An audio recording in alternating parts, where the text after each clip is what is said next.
오늘 말씀 본문으로 큰 믿음에 이르는 길이라는 제목으로 같이 말씀 나누겠습니다. 여러분, 오늘 우리가 읽은 본문의 내용은 오늘 마태복음에 보면 가나안 여인이라고 나오는 한 여인이 예수께 나와서 간청해서 이제 예수님의 기적을 체험한 그런 사건을 다루고 있습니다.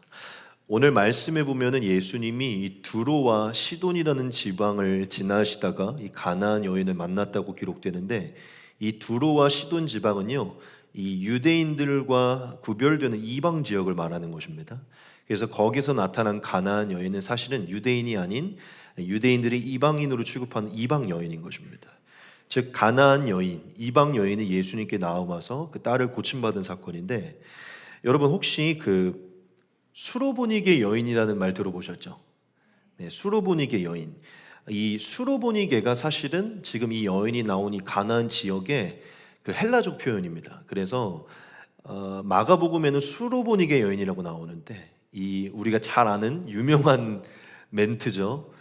개들도 부스러기를 먹나이다. 이 믿음의 고백을 한 여인이요, 마가복음에서는 수로보니게 여인이고 오늘 본문에서는 마태복음의 가나안 여인인 것입니다.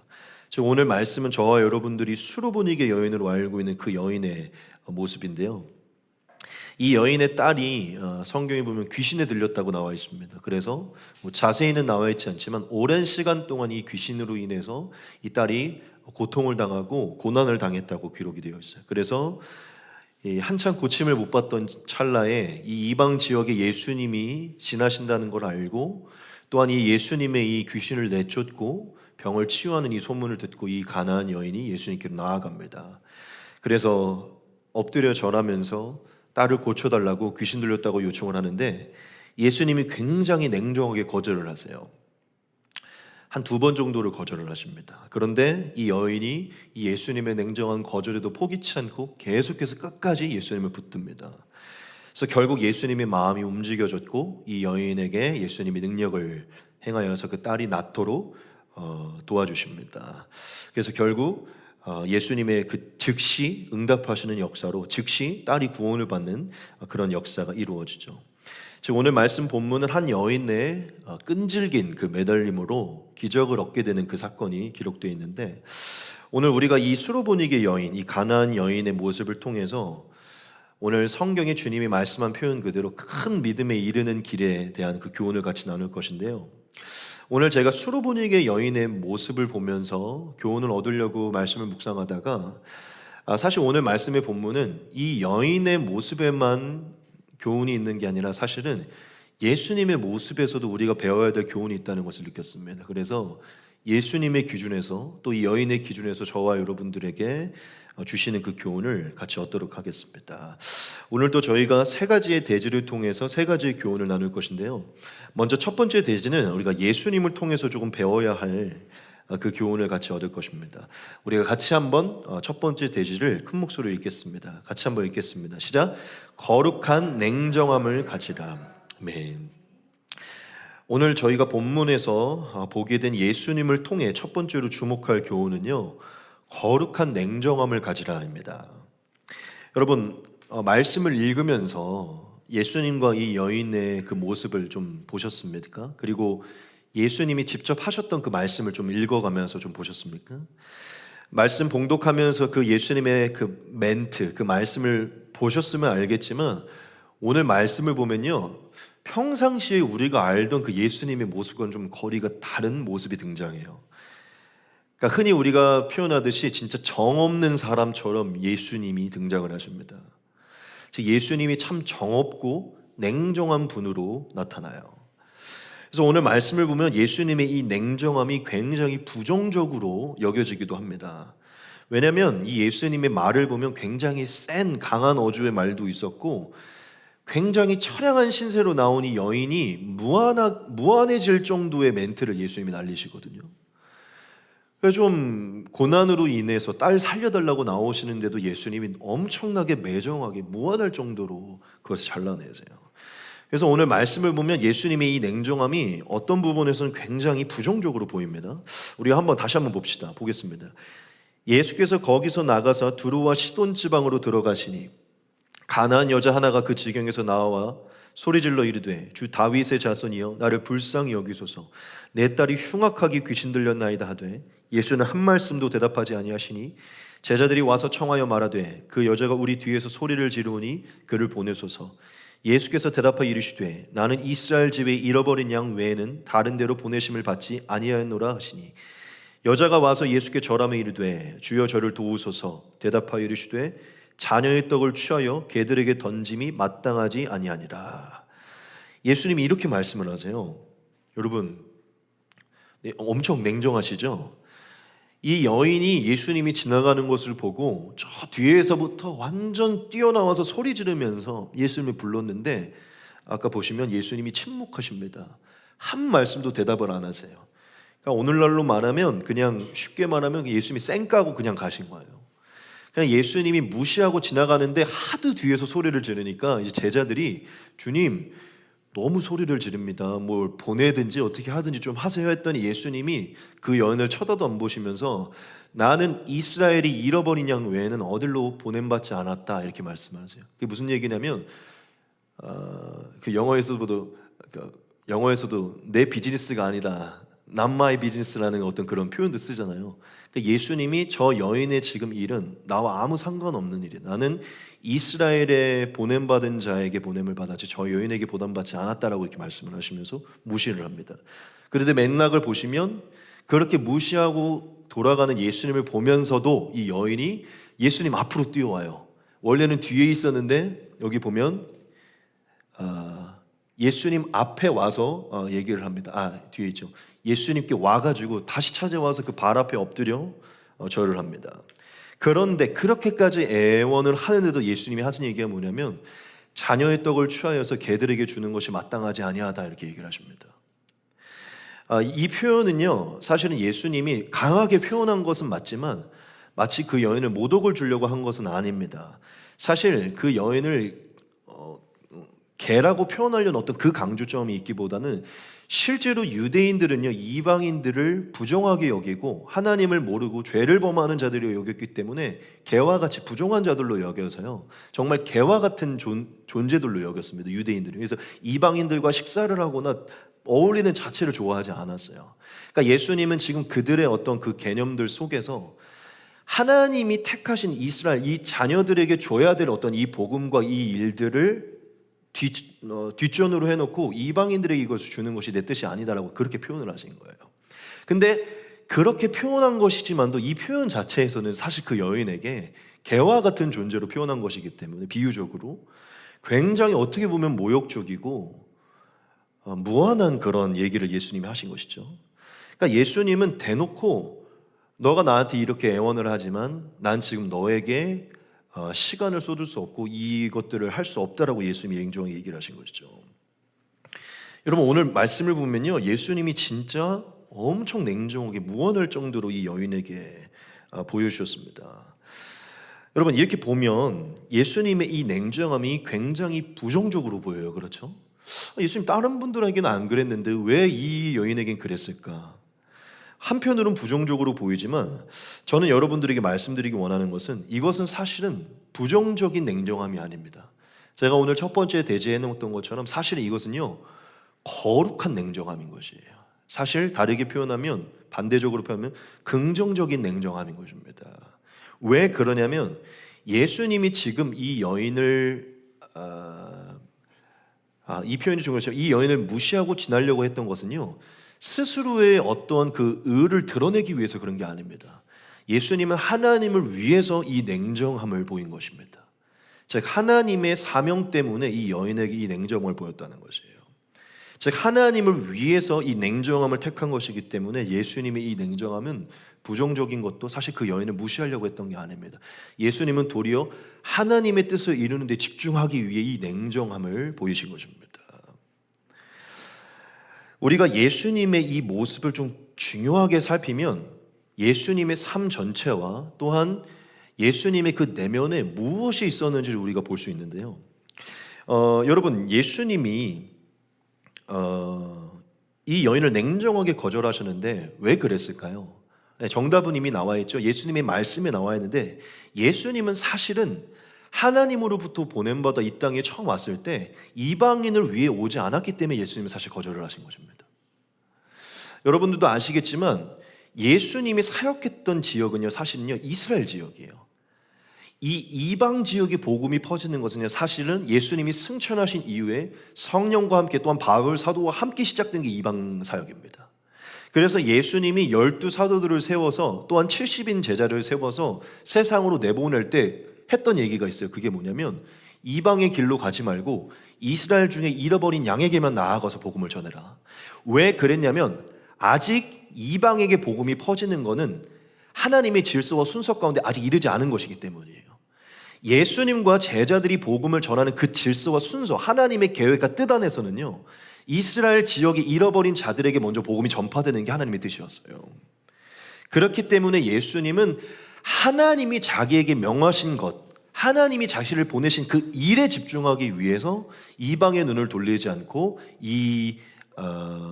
이스라엘 지역에 사역할 곳에 집중하는 것입니다. 그래서 이방 지역을 지나실 때 온 그 요청에 담대하게 예수님이 거절을 하신 것이죠. 여러분, 우리가 복음서를 조금만 자세히 살피면 예수님의 삶의 한 가지 특징을 알 수 있어요. 그게 뭔지 아십니까? 예수님은 진실로 매일 기도하시고 또 하나님의 말씀에 근거해서 하나님이 뜻하시고 하나님이 명령하신 게 아니면 말씀하시지도 않고 행동하시지도 않았다는 것이에요. 예수님은 철저히 스스로가 무엇을 선택해서 행하는 것이 아니라 철저히 하나님의 말씀을 성취하는 것과 그 말씀에 의해 하나님이 뜻하신 것만을 행하는 것을 중요하게 여기셨어요. 예수님이 30살에 공생애를 시작하신 것도요, 하나님의 뜻에 의한 것이고, 예수님이 33살에 죽으시고 부활하셔서 승천한 이 모든 것이 하나님의 플랜 안에 있었던 것입니다. 믿으십니까? 우연찮게 이루어진 게 우연스럽게 이루어진 것이 아니고 다 하나님의 기도 가운데 이제 내 때가 이르렀구나, 아버지께서 허락하셔, 이 모든 때를 보시면서 그 행위를 행하셨다는 것입니다. 무슨 얘기냐면 예수님은 단 한순간도 하나님과의 동행 가운데서 하나님의 뜻을 거슬러 하나님이 허락한 것을 거슬러 해서 행하신 것이 아무것도 없다는 것이에요. 그래서 제가 굉장히 좋아하는 말씀 구절이 하나 있는데, 예수님이 살아계실 때 스스로 이 자신의 삶의 이 루틴을 이렇게 표현한 적이 있어요. 같이 한번 보겠습니다. 내가 아무것도 스스로 할 수 없느냐, 듣는 대로 심판하노니 나는 나의 뜻대로 하려 하지 않고 나를 보내신 이의 뜻대로 하려 함으로 내 심판은 의로우니라, 이렇게 말씀하셨어요. 예수님이 스스로 말씀하기로 나는 태어나는 것도 죽는 것도 복음을 전하는 것도 사람을 만나는 것도 제자를 택하는 것 다 스스로 한 게 아니다. 난 아무것도 스스로 감당할 수 없다. 나를 보내시고 내게 명하신 하나님의 뜻대로 나는 살아가고 있다라고 예수님이 말씀하셨다는 것이에요. 뭔가를 판단할 때도 스스로의 의로움으로 판단하는 게 하나님의 말씀대로 판단한다는 것이죠. 이 말씀 하나에 예수님의 정치성이 나타나 있어요. 이 땅에 오시면서부터 예수님의 이 집중은 딱 한 가지입니다. 하나님이 명하신 것을 더도 말고 덜도 말고 딱 이루고 돌아가시는 것이에요. 그래서 예수님은 이 땅 위에 오셔서 사사로운 자신의 어떤 인생을 살아가지 않았습니다. 뭐 와이프를 만나든지 집을 구매하든지 차를 구매하든지 아무것도 행하지 않으셨어요. 왠지 아십니까? 하나님이 명하신 일만을 온전히 성취하고 가는 게 예수님의 목적이었기 때문이에요. 여러분, 다시 한번 강조하지만 예수님이 이 땅 위에 보냄받은 그 첫 번째 이유는요, 이방에게 복음을 전하기 위함이 아닙니다. 보냄받은, 하나님을 잊어서 메시아를 기다렸던 이 유대 지역의 이스라엘 백성들, 하나님이 택하신 그 이스라엘 백성들에게 돌아가 제자들을 세우고 그들을 돌이켜 교회를 세울 멤버, 그 기둥들을 세우는 게 예수님의 초기 사역이었던 것이에요. 그래서 예수님은 그것이 하나님이 허락하신 것이기 때문에 그 이상의, 그것이 허락되기 이전에 그 일을 행하지 않겠다고 못을 박으신 것입니다. 근데 우리가 한 가지 궁금증이 조금 생기죠. 왜냐하면 예수님이 이방 사역을 주로 하신 것은 아니지만 예수님이 이렇게 생활하실 때 로마에 있었던 사람들이나 또한 다른 이방인들을 전도하고 구원했던 적이 있으셨기 때문이에요. 이 긴장감을 제가 정확하게 풀 수는 없지만 제가 믿는 바는 한 가지입니다. 예수님이 사마리아 여인을 만나든 로마의 백부장을 구원하든 누구를 만나든지 간에 그건 하나님의 뜻 안에 있었다는 것입니다. 하나님의 뜻 안에 하나님의 허락하심 안에 있었기 때문에 예수님이 그 여인을 만나신 것이고 그 복음을 전하신 것이고 그 일을 행하셨다는 것입니다. 즉 제가 짐작했을 때 예수님은 지금 이 두로와 시돈 지방을 지나실 때 이 여인에게 복음을 전할 것을 계획하지 않으셨기 때문에 하나님의 계획하신 길로 나아가기 위해 예수님은 이것을 냉정하게 자르신 것이에요. 너무 무안할 수 있겠지만 하나님의 뜻 안에 온전히 서기 위해 예수님은 냉정함을 선택하셨다는 것이죠. 보냄받은 일에 집중하기 위해 그렇게 행하셨다는 것입니다. 여러분, 오늘 말씀 본문을 보면요, 예수님의 굉장히 냉정함이 기록이 되어 있어요. 즉 이것을 다르게 표현하면 하나님의 말씀을 이루고 하나님의 사명을 대하는 예수님의 태도가 무엇인지가 나타나 있다는 것입니다. 여러분, 예수님은 어떠한 분이시냐면요, 하나님이 명하신 것이 아니라면 냉정하리만큼 그것을 거절하는 게 예수님의 태도인 것입니다. 하나님의 뜻이 아니라면 냉정하리만큼 그것을 자신의 삶에서 잘라내는 게 예수님의 태도라는 것이에요. 즉 하나님의 뜻을 이루기 위해서 세상의 유혹과 사람의 유혹에 흔들리지 않기 위해 냉정함을 가지고 있는 게 예수님의 모습이라는 것입니다. 아주 굳은 심지를 가지고 있는 게 예수님의 모습이라는 것이죠. 감정이 치우치지 않고 사람의 어떠한 그 인간적인 정에 치우치지 않기 위해 그 마음속에 예수님이 갖고 있는 건 냉정함이라는 것입니다. 여러분, 우리가 예수님의 삶을 조금 더 면밀하게 살펴보면요, 예수님이 진짜 무서울 정도로 냉정한 분임을 가끔 볼 수가 있어요. 여러분, 제가 몇 가지 예를 들어드릴게요. 예수님이 실제로 마리아의 몸에서 태어나서 마리아와 그 형제들이 있었습니다. 예수님이 이제 공생애를 시작하시고 막 주변에 소문이 나기 시작했을 때 그 마리아와 그 예수님의 형제들이 그 찾아와 가지고 너가 지금 뭐 하는 거냐고 막 이러면서 말린 적이 있어요. 너가 지금 뭐 하는 거야? 왜 이렇게 사람을 모아놓고 무슨 이런 얘기를 하는 거야? 막 이런 적이 있어요.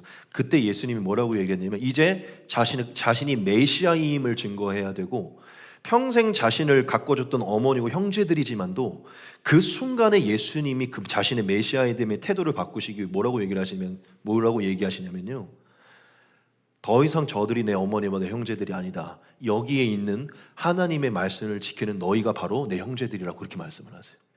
마리아를 두고 내 어머니가 아니라고 얘기를 한다고요. 하나님의 말씀을 증거하기 위해서 냉정하리만큼 하나님의 뜻에 합당한 말씀을 하십니다. 그리고 예수님을 따르겠다는 제자 한 사람이 있었어요.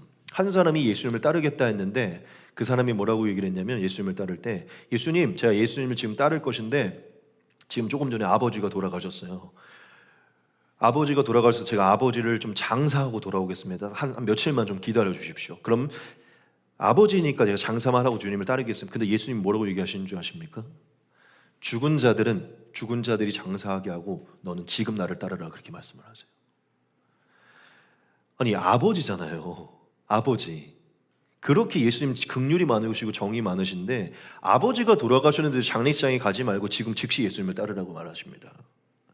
누군가는 이것을 너무 예수님이 정없다고 말할 수 있겠지만 저는 여기에서 예수님의 그 냉정함, 그 굳은 심지를 바라봅니다. 예수님을 믿지 않고 죽은 자들, 그 죽은 자들의 그곳에 가는 것보다 지금 예수님을 만나 영생으로도 예수님을 따르는 그게 더 중요함을 말씀해 주시는 것이에요. 인간의 잔정에 이끌려 예수님을 떠나는 것보다 아무리 그것이 아버지일지언정 지금 예수를 따라 영생을 얻는 게 훨씬 더 중요함을 그 사람에게 가르쳐 주셨다는 것입니다.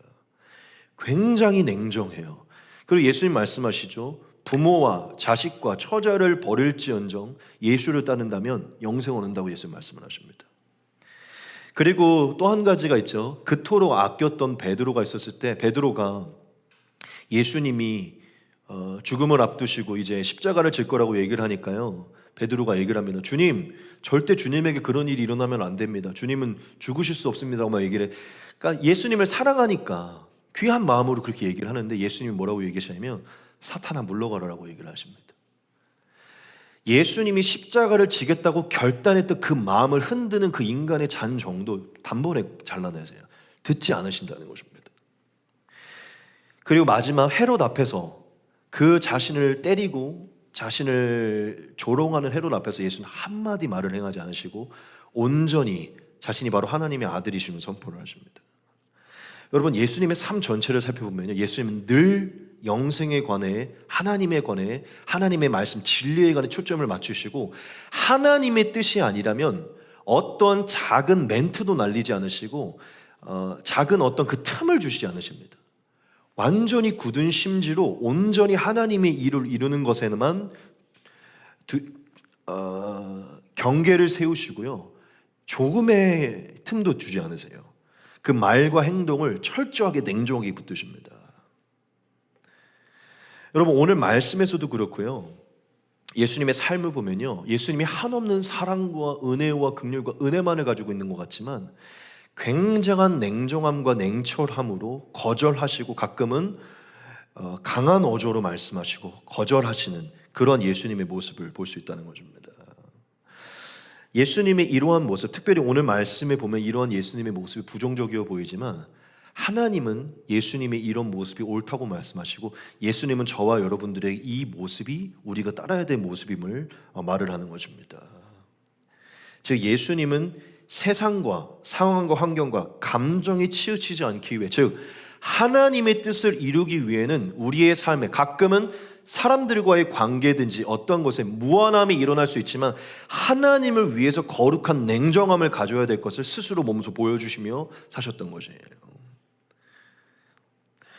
여러분, 우리가 이 말씀을 보면서 이 수로 보이는 이게 여인의 연을 잠깐 내려놓고 이 예수님의 모습을 보면서 우리가 예수님의 모습 속에 우리가 닮아야 할 모습을 봐야 됩니다.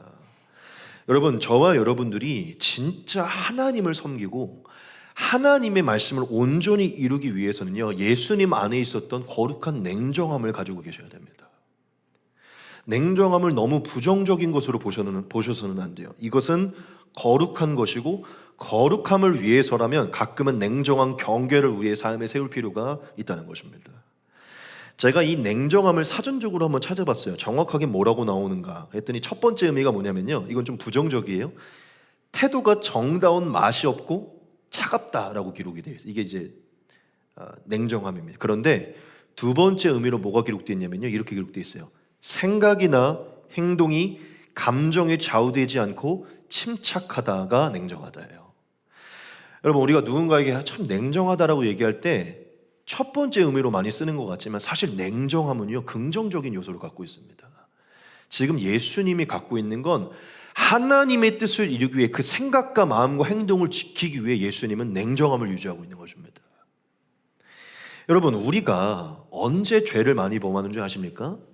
이 잔정에 이끌려 갈 때 죄를 많이 범해요. 제가 처음 예수님을 믿고 거듭났을 때, 제가 이제 성인이 돼서 예수님 만났기 때문에 아직 제 친구들은 막 술집도 가고 막 클럽도 가고 뭐 생일 잔치도 하고 막 이런 친구들이 많이 있었어요. 너무 평생 오랫동안 지냈던 친구들이니까 예수님을 믿고서 단번에 끊어내기는 어려워요. 자꾸 만나야죠. 그러면 그래요. 야, 너 뭐 요즘 교회 나간다고, 야, 내 생일 때도 안 올 거야?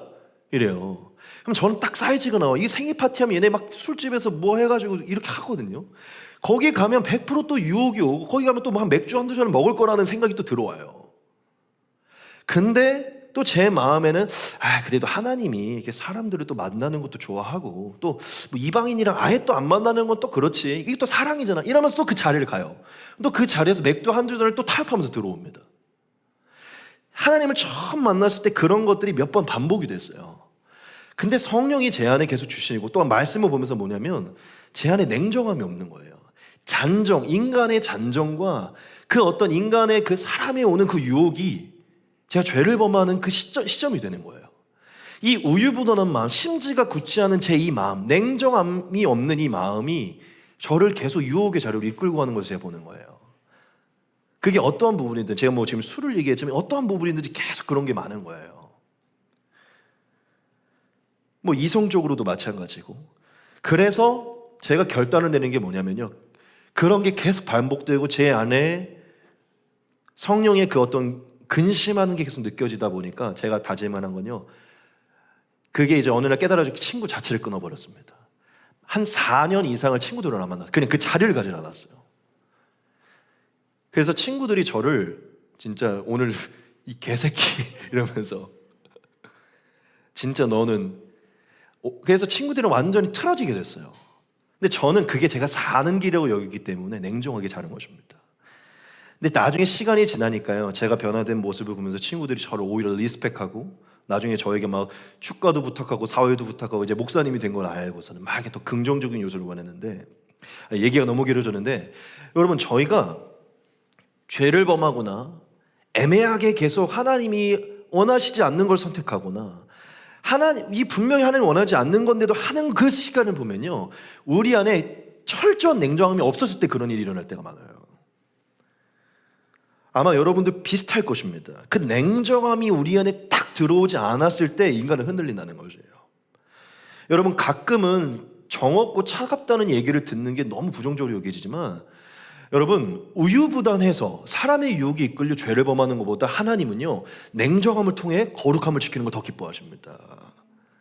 여러분 냉정함은 사람의 기준에서 봤을 때 부정적이지만 하나님의 기준에서 봤을 때, 여러분 보십시오. 성경에 보면 위대한 인물들 다 냉정했어요. 딱 한 명만 봅시다. 다니엘 봅시다. 다니엘 얼마나 냉정해요. 하나님께 절하면 다 죽는다 그랬는데, 이스라엘 하나님을 찾는 자가 죽는, 그냥 냉정하게 잘라서요 그냥 매일 기도를 합니다. 사적으로 끌려 들어가요. 에스도 마찬가지로 냉정하게 죽으면 죽으리라, 죄를 범하지 않겠다고 그냥 냉정하게 마음을 정한다는 것이죠.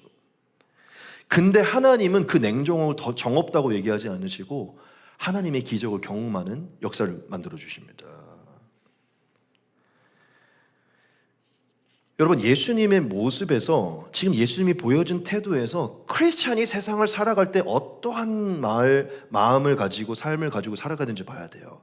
지금 예수님이 이 수로보니게 여인에게 했던 말이 굉장히 무한할 정도로 강한 어조지만, 여러분 크리스찬들은 가끔은 강한 어조로 노라고 말할 수 있어야 됩니다. 믿으십니까? 그래서 예전에 책에 보면 노라고 말할 줄 아는 그리스도인이라는 책이 있어요. 크리스찬들이 너무 세상에서 착하게 사는 게 미덕이라는 생각 때문에 다 받아주는 거예요. 다 끊지를 못해. 뭐 회식 자리에 가든 뭐 하든. 그래서 그 책이 말하는 핵심은요, 크리스찬들이 노라고 말하는 게 착하는 것에서 벗어나는 게 아니라 오히려 본인을 거룩하게 지키는 길이라는 것을 말하는 것이거든요. 여러분 모든 것을 착하게 받아주는 게 하나님이 원하는 거룩이 아닙니다. 가끔은 믿는 자들이든 세상 사람이 틀어질지언정 강한 어조로 스스로의 거룩함을 지키기 위해 말할 수 있는 게, 냉정함을 지키는 게 크리스찬의 태도예요. 믿으십니까? 그게 지금 예수님이 하나님과의 관계 속에서 보여준 태도라는 것입니다. 여러분 이제 짧게 정리하고 마치겠습니다. 오늘 이 짧은 말씀 안에서 저와 여러분들이 닮아야 할 예수님의 태도, 좀 지금 우리에게 부족한 게 무엇인지를 바라보십시오. 여러분 세상의 유혹과 여러분과 가까운 사람들의 유혹을 이기기 위해서, 또한 사사로운 잔정을 이루기 위해서 우리가 키워야 될 것은요, 가끔은 재수 없다는 소리를 들을 만큼 냉정함을 유지하는 것입니다. 하나님의 것을 선택하기 위해 냉정함을 유지하는 태도가 필요하다는 것이에요. 여러분 예수님이 이런 얘기를 하신 적이 있어요. 살아계실 때. 이거 굉장히 중요합니다. 모든 사람에게 칭찬을 받는다면 하나님의 제자가 아니라고 얘기를 했어요. 예수님이 하신 얘기입니다. 하나님의 제자는 모든 사람에게 칭찬을 받을 수 없다고 얘기를 했어요. 반드시 책망을 받는다는 것입니다. 여러분 모든 사람에게 좋은 사람처럼 보이려고 하는 것은 절대 하나님이 원하는 뜻이 아닙니다. 그 위대한 예수님도 모든 사람에게 좋은 사람으로 보이지 못했어요. 왠지 아십니까? 죄를 지적하고 냉정함을 유지했기 때문이에요. 모든 사람에게 좋은 사람으로 보이려는 것은요, 오히려 하나님을 대적하는 길입니다. 하나님을 택하기 위해 도리어 모든 사람을 내려놓을 정도의 냉정함이 우리에게 있어야 돼요. 믿으십니까? 지금 저와 여러분들에게 필요한 게 거룩한 냉정함임을 기억하십시오. 적용하실 때, 오늘 이 첫 번째 대지에서 적용하실 때, 여러분 지금 저와 여러분들의 삶에 거룩한 냉정함이 있는지를 돌아보십시오. 이게 반드시 우리의 삶의 영적인 건강을 위해 필요함을 깨달으시기 바랍니다. 그리고 두 번째로 적용할 거, 여러분 지금 예수님이 정확히 이렇게 말씀하셨어요. 하나님이 보냄받은 이 일에 집중하기 위해 난 보냄받지 않은 일에 집중하지 않겠다고 말씀하셨거든요. 여러분 하나님이 보내신 자리가 아니라면, 하나님이 보내신 일이 아니라면, 하나님이 보내신 사람이 아니라면 잘라내는 연습을 하셔야 돼요. 즉 하나님이 허락하신 그 바운더리의 그 정도가 아니라면 그 이상의 것을 행하지 않는 냉정함을 보여야 된다는 것입니다. 오늘 하나님이 이 사람과 이 정도의 교제까지만 허락했다면 거기서 자르고 돌아오는 걸 연습해야 된다는 것이에요. 우리가 못하는 게 뭡니까? 아까 이 얘기를 했으니까 제가 예를 들어 예전에 처음 딱 거듭났을 때 딱 이렇게 이제 친구들을 만나러 가기 전에 딱 기도를 해요. 나가기 전에 하나님, 오늘 제가 비록 술집으로 가지만 친구들에게 가서 오늘 꼭 복음을 전하겠습니다. 오늘 제가 딱 한 10시 전까지 친구들과 딱 맞추다가 딱 돌아오겠으면 했는데요, 분위기의 심체가 2차 3차까지 있다가 새벽 2시에 들어오는 거예요. 제가 말하는 건 하나님이 제 안에 기도할 때 주셨던 그 마음을 냉정하게 붙들지 않으면 못 지킨다는 것이에요. 하나님이 허락한 그 바운더리 안에서 그 사람과 그 일과 허락한 것이 아니라면 냉정하게 자를 수 있는 그 습관을 들이셔야 됩니다. 여러분들이 지금 삶에 허락한 게 아니라면 철저하게 여러분 정리하는 그 태도를 기르시길 소망합니다. 두 번째입니다. 두 번째는 큰 믿음은 간절함과 집요함에서 시작된다는 것입니다. 이 두 번째, 세 번째는 우리가 이 가나안 여인의 모습에서 조금 교훈을 얻을 것인데요. 제가 오늘 이 가나안 여인의 모습을 보면서 사실 많은 얘기는 하지 않고 딱 두 단어가 떠올랐어요. 그게 바로 무엇이냐면 간절함과 집요함이었습니다. 이 여인이 예수님께 응답을 얻었던 이 모습을 볼 때 딱 두 단어가 떠올라요. 간절함과 집요함이에요. 우리가 이 여인의 모습을 이 두 말씀으로 다시 한번 보겠습니다. 가나안 여자 하나가 그 지경에서 나와서 소리질러 이르되 주 다윗의 자손이여 나를 불쌍히 여기소서 내 딸이 흉악하게 귀신 들렸나이다. 여인이 아주 간절하게 예수님께 나왔죠. 그리고 두 번째는 좀 집요함에 관한 것입니다. 여자가 와서 예수께 절하며 이르되 주여 저를 도우소서. 대답하여 이르시되 자녀의 떡을 취하여 개들에게 던짐이 마땅하지 아니하니라. 여자가 이르되 주여 올소이다마는 개들도 제 주인의 상에서 떨어지는 붓소리를 먹나이다 하니 이에 예수께서 대답하여 이르시되 여자여 네 믿음이 크도다 네 소원대로 되리라 하시니 그때로부터 그의 딸이 나으니라. 아멘. 여러분, 이 여인이 예수님께 나온 것은요, 사실 성경에 보면 예수님께 나왔던 많은 사람들이 다 간절함을 가지고 나왔지만 이 여인의 간절함은 사실 조금 더 극적인 것입니다. 왜냐하면 이 여인이 이방인이었기 때문이거든요. 이 여인이 이방인임에도 불구하고 또한 여인임에도 불구하고 이 남성들에게 나온 것은요, 굉장히 수치를 무릅쓰고 나온 것이에요. 왜냐하면 아까도 나오지만 유대인들은 이방인들을요 그 길을 지나려고도 하지 않았고 어울리려고 하지 않았어요. 그러니까 이 여인은 지금 이 유대인들이 자신을 그렇게 여기는 걸 알고 있었음에도 불구하고 그렇게 부정적으로 여기는 것을 알면서도 나와서 지금 절을 해서 매달린 것입니다. 지금 이 여인은 스스로를 이 사람들이 꺼려할 걸 알면서도 그 체면을 내려놓고 그 국경을 넘어서 뛰어나온 것이에요. 즉 이 여인의 간절함이 굉장히 더 간절했던 것이죠. 그리고 사실은 이 두 번째 집요함이 있는데 이 여인은 간절할 뿐만 아니라 집요함이 있었죠. 제가 아까 말했죠. 예수님이 처음에 무시하고 갔는데요, 다시 뛰어와가지고 예수님의 발 앞에서 이 예수님께 응답을 얻으려고 얘기를 합니다. 하지만 예수님이 거기서 또 거절을 하시는데 그 거절, 예수님의 무한한 그 말을 받아들이면서까지 자신을 낮추어서 예수님 은혜가 필요합니다라는 끝까지 예수님을 붙드는 태도로 나아갑니다. 그 모욕을 이기면서까지 예수님께 집요하게 나아가요. 그랬더니 그 예수님이 그 여인의 집요함을 보시고 마음이 움직이셨고 그 여인에게 응답을 내려주십니다. 저는 이 모습에서 지금 저와 여러분들이 배워야 할, 이 여인을 통해 배워야 할 모습을 좀 배워야 된다고 믿는데요. 여러분, 우리가 큰 믿음을 갖고 그 믿음을 통해 예수님의 응답을 얻기 위해서 우리가 가져야 될 것은요, 간절함과 집요함입니다. 이 간절함과 집요함을 가질 때 예수님의 마음은 움직일 수 있고 그 간절함과 집요함이 저와 여러분들의 삶에 예수님의 기적을 경험케 한다는 것입니다. 제가 여러분들에게 좀 말씀드리고 싶은 부분이, 특별히 이 기도에 관해서 말씀드리고 싶은 부분이, 여러분 우리가 믿는 하나님은 인격이시잖아요. 그렇죠? 그냥 어딘가에 계시는 뭐 어떤 우리가 잘 모르는 그런 또한 어떤 나무나 어떤 쇠로 만든 어떤 그 불상 같은 존재가 아니시잖아요. 살아있는 인격이신 분이시잖아요. 그렇죠?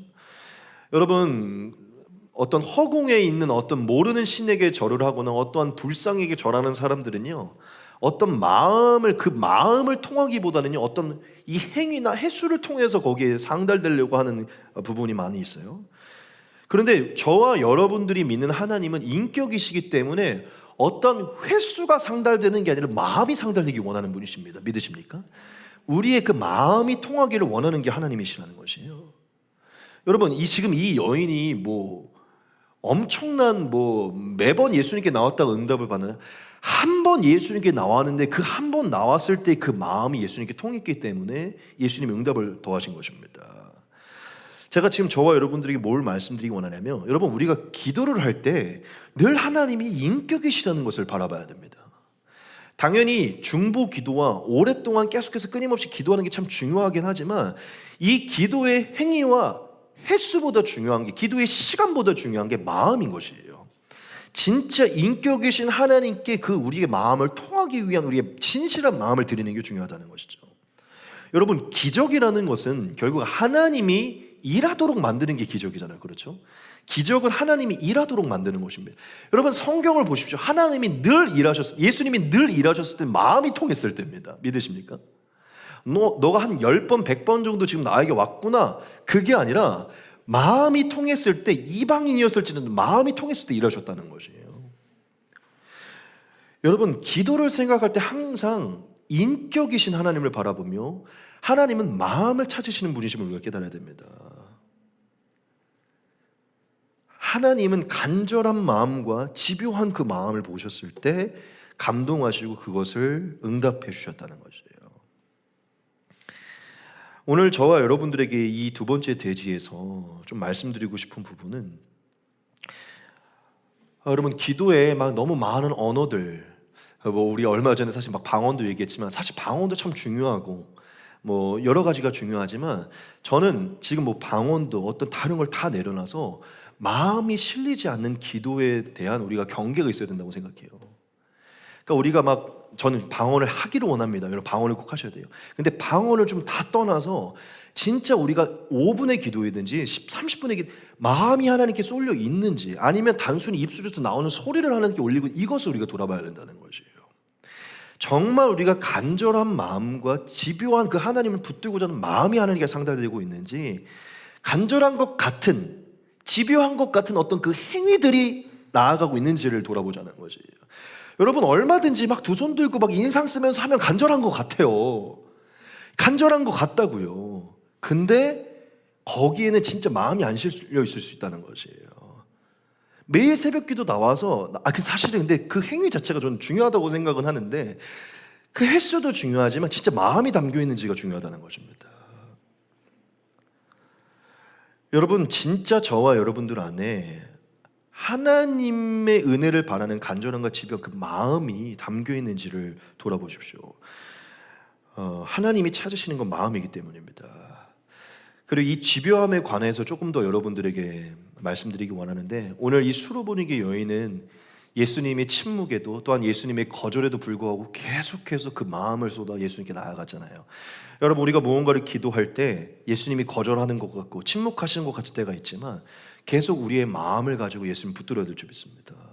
그때 예수님이 저와 여러분들의 그 마음을 보시고 감동하셔서 응답하시는 줄 믿습니다. 여러분, 우리가 형식이 아닌 마음으로 주님께 나아가길 소망하고, 끝까지 집요하게 붙드는 기도의 삶을 우리가 살아가기를 소망합니다. 마지막 세 번째입니다. 큰 믿음은 겸손으로 완성된다는 것입니다. 이 부분이 진짜 중요한데요, 이 부분 짧게 전하고 마치겠습니다. 제가 지금 조금 전에 두 번째 대지에서 저와 여러분들에게 특별히 하나님께 나아가 하나님께 기도할 때 간절함과 집요함에 관해서 여러분이 말씀드렸지만, 제가 오늘 말씀을 준비하면서 반드시 이 세 번째 대지가 함께 할 때 이 두 번째 대지가 중요하다는 걸 깨달았어요. 여러분, 기도에서 제일 중요한 건 어쩌면 간절함과 집요함 같아요. 그렇죠? 간절하고 집요하게 매달리는 게 기도할 때 제일 중요한 것 같아요. 그런데 사실 진짜 기도에서 제일 중요한 게 뭐냐면요, 겸손함입니다. 겸손함. 그러니까 이렇게 표현할 수 있어요. 겸손함이 깃든 간절함과 집요함이 중요하다는 것입니다. 제가 이 부분을 여러분들에게 짧게 말씀드리고 마칠 것인데, 여러분, 예수님이 이 여인에게 응답하셨던 그 찰나는요, 간절함도 있고 집요함도 있었지만, 사실 예수님이 진짜 응답하셨던 찰나는요, 이 여인이 자신을 완전히 낮추었을 때 응답을 하셨습니다. 그렇죠? 이 여인이 완벽한 겸손의 태도를 취했을 때, 그때 예수님이 감동하시고 응답을 해주셨다는 것이에요. 근데 그 겸손함 안에는 간절함과 집요함이 포함되어 있었죠. 여러분, 예수님이 이 여인에게 굉장히 냉정하게 말했잖아요. 나는 개들에게 내 떡을 주지 않는다. 그 얘기를 들었을 때 이 여인이 얼마나 기분이 상했을까요? 근데 이 여인이 그 얘기에 기분 상해하지 않고 돌아가지 않았습니다. 도리어 자신을 개라고 말한 예수님께 나는 개와 같습니다라고 철저하게 인정을 하면서 예수님께 완전히 자신을 낮춥니다. 그러면서 무슨 얘기를 하죠? 개들도 주님 부스러기에서 주인의 떡을 먹지 않습니까? 저는 개와 같은 존재입니다. 하지만 주님의 부스러기 같은 은혜라도 나는 필요한 존재입니다. 이 개와 같은 존재인 나에게 주님의 은혜가 필요합니다라고 얘기를 했다는 것이에요. 여러분, 여기서 이 여인의 이 태도는요, 그래 당신이 나를 개라고 했으니까 내가 날 개라고 인정해, 나 개라고 인정을 하니까 나 인정하니까 한번 도와줘 라고 얘기를 한 게 아니에요. 여기서 이 여인이 스스로를 개라고 인정한 것은요, 하나님 앞에, 예수님 앞에 자신이 완전히 무능한 존재임을 인정한 것입니다. 주님, 저는 완전히 무능한 존재고 비천한 주님 다 인정합니다. 주님의 도우심이 없이는 우리 딸 절대 낳을 수 없고 우리의 삶이 나아질 수 없고, 이것을 인정한 것이에요. 여러분, 지금 이 여인이 스스로를 개라고 인정한 것은요, 하나님 앞에 스스로의 무능함을 완전히 인정한 것, 스스로 완전히 낮춘 것입니다. 부스러기를 바란 것은요, 이 자격 없는 자신에게 그래도 은혜를 베풀어 달라고 얘기를 한 것이에요. 당신이 나를 상대할 필요도 없고 나를 구원해 줄 필요도 없고 나는 그럴 만한 자격이 없지만 그럼에도 나에게 은혜를 베풀어 달라고 얘기를 했다는 거예요. 그것이 없으면 살 수 없음을 얘기했다는 것이죠. 여러분, 제가 지금 저와 여러분들이 무슨 얘기를 하냐면, 이 여인은 끝까지 자존심은 세워놓지만 그 능력을 바랬기 때문에 응답을 얻은 게 아니에요. 하나님 앞에 자존심을 완전히 낮춘 것입니다. 예수님 앞에 끝까지 붙들고 있던 자존심까지 완전히 낮추었을 때 예수님이 그 믿음을 보시고 큰 믿음이라 말씀하시고 응답하셨다는 것이에요. 여러분, 제가 여기서 굉장히 중요한 포인트를 말씀드리려고 하는 것인데, 여러분, 우리가 예수님께, 하나님께 기도를 할 때 간절함을 가지고 기도할 때도 많고 집요함을 가지고 기도할 때도 많은데요, 자존심을 완전히 내려놓고 기도하지 않을 때는 굉장히 많습니다. 즉, 간절하기도 하고 집요하기도 하지만 여전히 내 스스로에 대한 자존심을 붙든 상태로 간절함과 집요함으로 기도할 때가 많이 있다는 것이에요. 여러분, 예수님이 감동하시고 응답하시는 기도는요, 스스로를 개라고 여기는 태도입니다. 그건 뭐냐면 하나님 없이는 스스로 아무것도 감당할 수 없고 무능한 존재임을 인정하는 상태에서 올리는 그 기도를 하나님이 기뻐하신다는 것이에요. 여러분, 우리가 하나님 앞에 자존심을 완전히 다 내려놓고 겸손히 기도하는 것처럼 여길 때가 많이 있어요. 그런데 여러분, 이 여인의 기도는요, 더 이상 스스로에게 어떠한 가망도 두지 않는 상태로 예수님께 매달린 기도입니다. 여러분, 우리는 가끔 하나님께 간절히 기도하고 집요하게 기도한다고 말하지만 뭐 응답이 안 돼도 어떻게 뭐 살아가겠지라는 마음으로 살아갈 때가 많아요. 진짜 이것이 아니면 내 삶은 아무것도 아니면 아무것도 할 수 없다라고 고백하는 게 아니라, 뭐 기도하면, 그러니까 응답이 안 돼도 어떻게든 살아갈 만하다는 어떠한 생각들이 우리의 삶을 붙들고 있을 때가 많다는 거예요. 응답해 주시면 감사하긴 한데 간절히 기도하긴 하지만 응답이 안 돼도 나 여태 난 살아갈 수는 있다는 생각으로 살 때가 많다는 것입니다. 여러분, 저는 하나님 앞에 진짜 겸손한 기도, 자존심이 완전히 꺾인 기도는요, 응답해 주시지 않으면 나는 살아갈 수 없습니다를 온전히 고백하는 그 기도, 그게 바로 하나님이 원하시는 저는 기도라고 믿습니다. 우리는 간절하게 집요하게 기도하지만 여전히 자신의 꾀를 모색하고 피할 길을 스스로 마음속으로 찾을 때가 많이 있어요. 근데 그러한 기도에는 주님이 응답하시지 않는다는 것입니다. 지금 예수님이 이 여인에게 응답했을 때는요, 자존심이라는 게 완전히 바닥난 상태로 더 이상 하나님 앞에 어떠한 자존심도 요만큼의 어떠한 교만도 세울 수 없던 그 상태에 예수님이 이 여인에게 응답하셨다는 것이죠. 저는 이렇게 생각을 해요. 우리 안에 간절함과 집요함이 나타나지 않는 이유는 어쩌면 우리 안에 겸손함이 없기 때문입니다. 이 겸손함은 우리 안에 여전한 교만이 있기 때문이에요. 기도하지 않아도, 매달리지 않아도 살만하다는 생각이 우리 안에 있을 때 우리는 간절함과 집요함이 생기지 않는다는 것입니다. 여러분, 이 여인은 예수님께 나아가 자존심을 완전히 낮춘 것입니다. 하나님 없이는 살아갈 수 없는 존재임을, 그 부스러기라도 존재하지 않으면 살아갈 수 없는 존재임을 인정했을 때 그 겸손함의 간절함과 집요함이 연합되었을 때 예수님이 그 기도에 감동하시면서 응답하셨다는 것이죠. 여러분, 제가 드리는 말이 이해됐을 줄 믿습니다. 우리가 하나님께 기도하지만 자존심을 내려놓지 않은 상태로 기도할 때가 많이 있어요. 내 인생 스스로를 스스로가 살아갈 수 있다는 생각을 여전히 가지고 기도할 때가 많이 있다는 것입니다. 하나님이 원하시는 기도는 우리가 하나님 앞에 완전히 낮아져 자존심을 내려놓고 올리는 그 기도에 하나님은 응답하신다는 것입니다. 여러분, 우리가 이 마지막 부분에서 스스로를 한번 돌아봅시다. 이런 표현이 좀 그렇지만 우리가 지금 하나님 앞에 스스로 정말 개와 같이 여기고 있는지, 아니면 여전히 나를 사람으로 여기고 있는지. 개와 같이 여긴다는 것은요, 자격 없는 존재를 인정하는 것입니다. 하나님의 은혜를 얻을 수 없는 존재임을 인정하는 거예요. 구원받을 수 없는 존재요, 하나님이 나에게 응답해 주지 않아도 되는 존재임을 하지만 하나님의 그러한 나이기 때문에 하나님의 은혜가 필요함을 철저하게 고백하는 게 스스로를 개라고 인정하는 것입니다.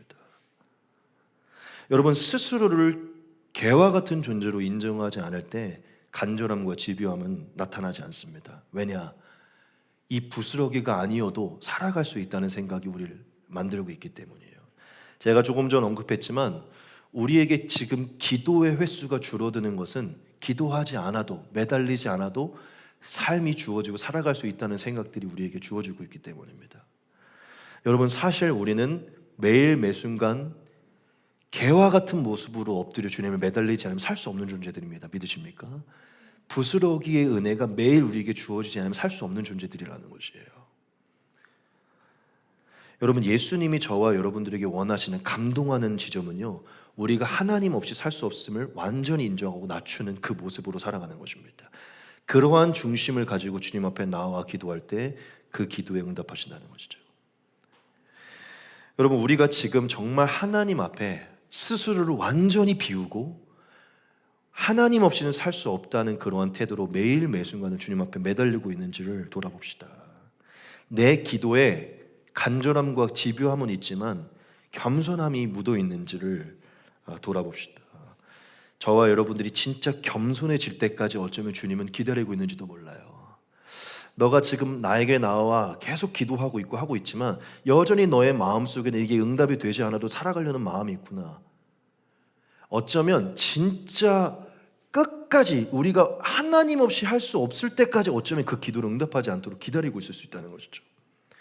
완전히 낮아져 진실하게 완전히 무의 상태에서 하나님을 매달리는 자리로 나아갈 수 있도록. 오늘 저와 여러분들에게 수로보니게 여인이 보여준 자존심을 완전히 낮추는 기도의 모습을 깨달으시기 바랍니다. 어쩌면 오늘 지금 저와 여러분들에게 하나님 앞에 자존심을 버리는 그 태도가 필요할 수 있는 것입니다. 우리 마지막 이 말씀 하나 같이 보겠습니다. 베드로가 저와 여러분들에게 말합니다. 그러므로 하나님이 능하신 손 아래에서 겸손하라. 때가 되면 너희를 높이시리라. 너희 염려를 다 주께 맡기라. 이는 그가 너희를 돌보심이라. 아멘. 베드로가 말합니다. 하나님이 능하신 손 아래에서 겸손하라. 겸손하게 우리가 준비될 때 하나님이 우리를 결국 높이신다는 것입니다. 우리의 겸손한 마음으로 주님께 염려를 맡길 때 그분이 우리를 돌보신다는 것입니다. 이제 말씀을 마치겠습니다. 여러분, 우리가 수로보니게 여인과 같이 큰 믿음을 가지고 살아가며 주님께 응답을 얻기 위해서는요, 하나님 없이 살아갈 수 없는 완벽한 순복의 겸손함이 우리의 삶에 필요하고, 거기에 정말 하나님께 간절함과 집요함을 가지고 살아가는 삶의 태도가 필요합니다. 그때 주님이 저와 여러분들의 그 마음을 기쁘게 여기시는 것입니다. 그리고 오늘 우리의 첫 번째 대지에게 주신 것, 예수님이 보여준 거룩한 냉정함이 저와 여러분들에게 필요한 것입니다. 여러분, 우리가 오늘 이 세 가지를 다 적용하면서 예수님이 원하시는 그 삶의 모습을 살아가 주님의 응답을 경험하기를 소망합니다. 우리 같이 남은 시간 같이 좀 기도하면서 나아가기 소망합니다. 기도하겠습니다.